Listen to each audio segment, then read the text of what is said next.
This is WQIR 514, Atlanta 947. My name is Julie with this week's New User Tips and Operating Procedures segment.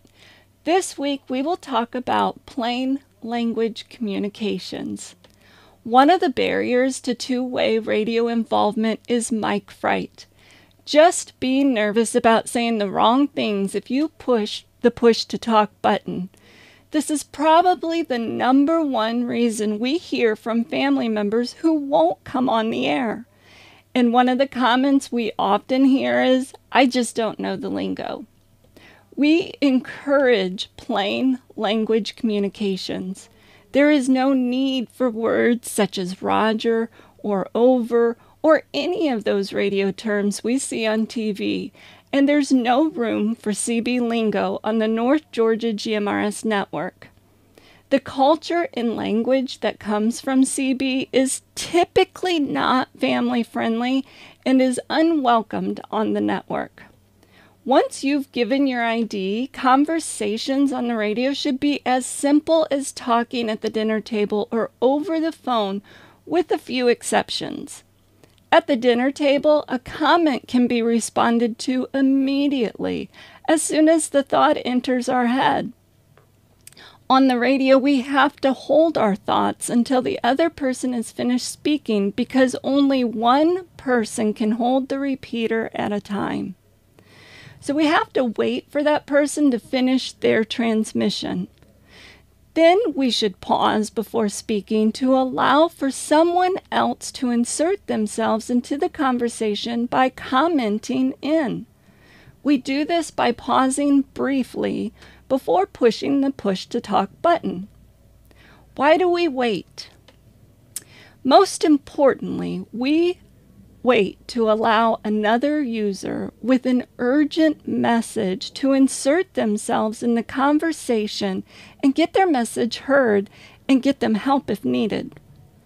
Another reason we wait is to allow for other users who want to participate in the current conversation to do so. The airwaves are open to all licensed GMRS users, and we want to foster an inclusive environment and welcome comments anytime. We also wait because of the time it takes for the linking system to engage all of the repeaters. The extra moment we give before speaking ensures our first syllables won't be cut off when we transmit our message.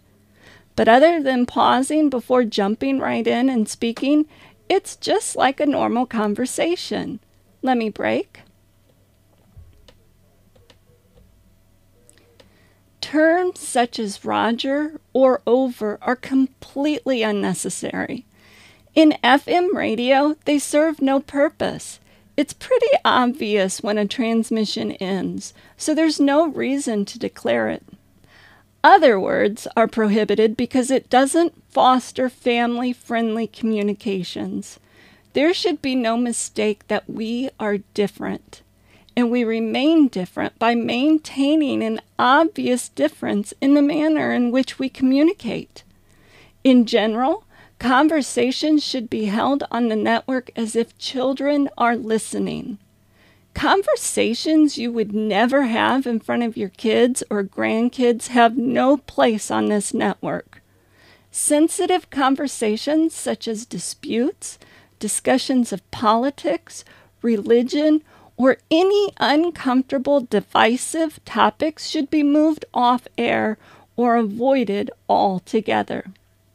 North Georgia GMRS has always encouraged family participation on the network, and we invite you to get your family involved every week on our nets.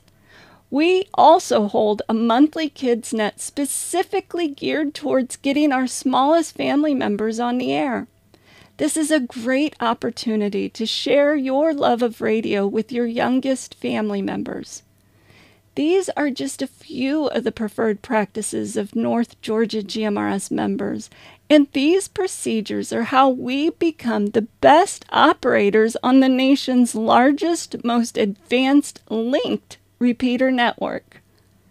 And remember, if you have any questions or suggestions for new user tips and operating procedures, send me a note at julie@nggmrs.org. We are North Georgia GMRS Network, and this is WQIR 514, Atlanta 947. My name is Julie. Good night, everyone.